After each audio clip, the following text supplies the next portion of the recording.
back to another video. How are we all? It has been a very long time since I've uploaded a video. I've had a few things going on in the background, and I've had a major thing happen to me in the last week, which has been in the works for a little while, and I want to share with you all what that thing is. So if you guys have been following my journey, my diagnosis for a while, you would know that since my diagnosis I've been really struggling with my bladder, with going in and out of retention and really just struggling with that. And about a year ago, just over a year ago, I went into full retention, resulting in an IDC being placed permanently. So I had that placed for a year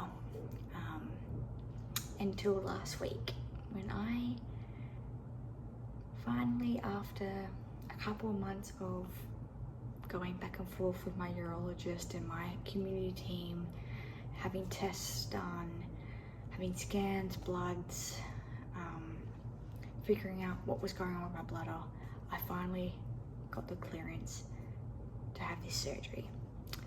I had a surgery called a suprapubic catheter placed. So pretty much what it is, it's a catheter. It gets placed through the stomach wall into the top of the bladder, instead of the catheter going through your urethra down the bottom, like through your private part into the urethra, into the bladder.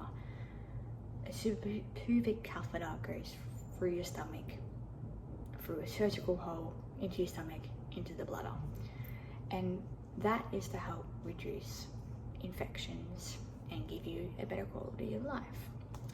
And for me, that has been a huge thing, because I have been constantly in and out of hospital for the last few months with kidney infections, UTIs, and a whole of other complications due to the IDC. So last week I finally had my surgery. Now the surgery went smoothly, just like textbook smoothly, until I had the recovery phase. So the recovery was really tough. I had some things that really, like symptoms and complications to the surgery, that resulted in me being readmitted a couple hours after being discharged, which was really tough. Without going into detail, because I don't really want to go into detail of what really happened there, but I was not well, I was sick. But yeah, a week later I'm here and I'm doing so much better, and I feel so much more happier, I feel more independent, I feel more free down there. And yeah, so my life has changed since surgery. I feel I'm still getting used to it, I'm still recovering from surgery. It will take time to get used to it. So I've got to get all that stuff used to it, and I've got to get used to all the different products and everything like that. But this is a new journey and giving me a better quality of life, so I'm excited. So that's that. The other exciting thing I've been going through the last probably month is I've been going to this F&D program once a week for 4 hours a week, which helps me. It's like an outpatient rehab program.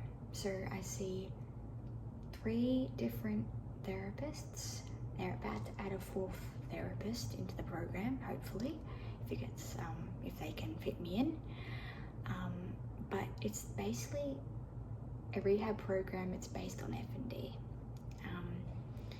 and the amount of improvement I have seen in myself since starting the program, it's enormous. Like, I've gone from being not able to use my right hand, being completely stuck in a brace, to having function in this hand. Like, I can actually do stuff with this hand, and I'm actually like I'm really proud to say that I've done that, and that this program's really helped me with that. This program only goes for 8 weeks, so I'm taking this whole like achievement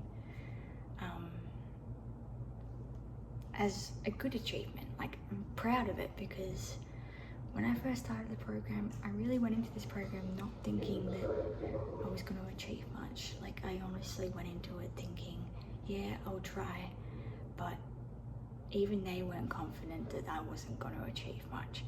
And I think I've shocked them to prove that I don't take that as lightly. I don't take being told I can't do something. I always push myself to the limits with showing everyone that I can do something. If you tell me I can't, I'm going to do it no matter what.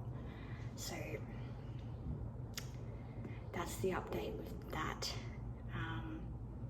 So pretty much that's what's been going on lately. That's why I haven't been here, because I've been so busy with life and getting myself back on track, living life again.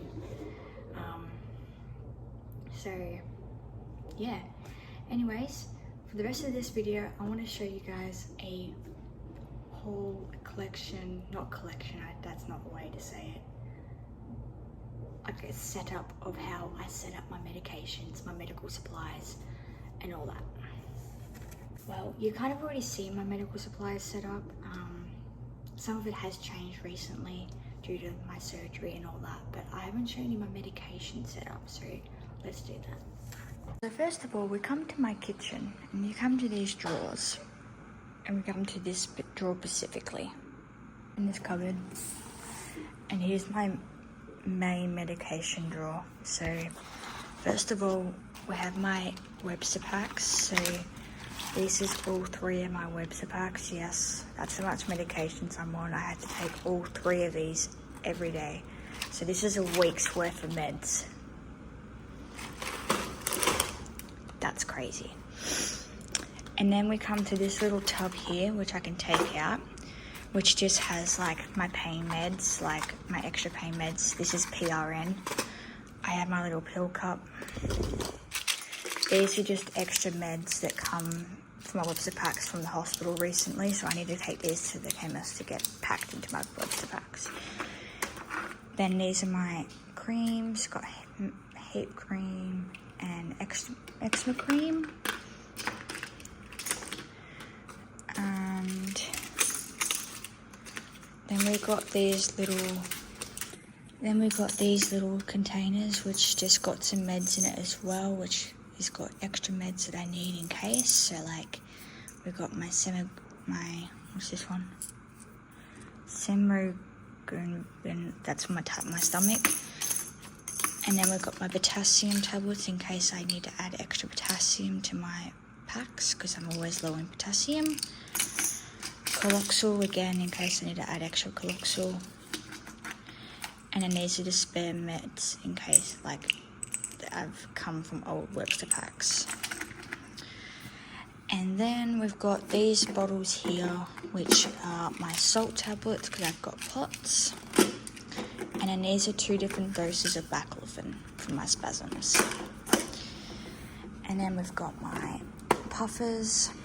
We've got ondansetron for nausea, Panadol, and then we've got tablet cutters, crushes, medicine pill, extra meds again.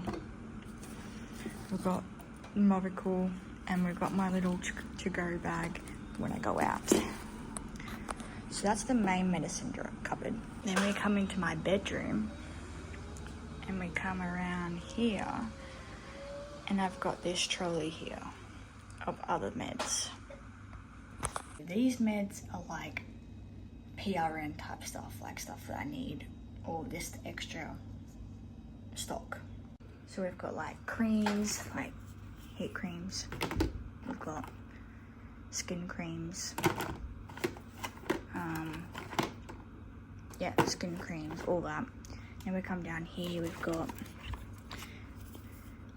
Barocca for energy. We've got urine for UTI symptoms. We've got strepsils for sore throats. We've got extra puffers. We've got hand warmers, heat pads for when I've got pain in my back or muscles. And then down here we've got COVID tests. We've got sunscreen. We've got betadine, band-aids, earplugs. Down there we've got more Mobicool and fleet enemas. Just quickly, this is the recent setup change to my setup. It's just a different trolley. I changed trolleys. I just got my catheter packs, my syringes that I need, and I've got 50ml syringes and 10ml syringes. And then I've just got some other things on top. Again, that's still the same. And then I've just got my catheter supplies. Since I've got a new different type of catheter, I've got catheter supplies in there. And then I just got my continence aids in there and blueies. That's pretty much it, really, for my setup. Yeah, anyways, hope you guys are doing well, and we'll see you guys in the next video. Peace. And I also forgot this cupboard here. It's got a lot of my supplies in it too.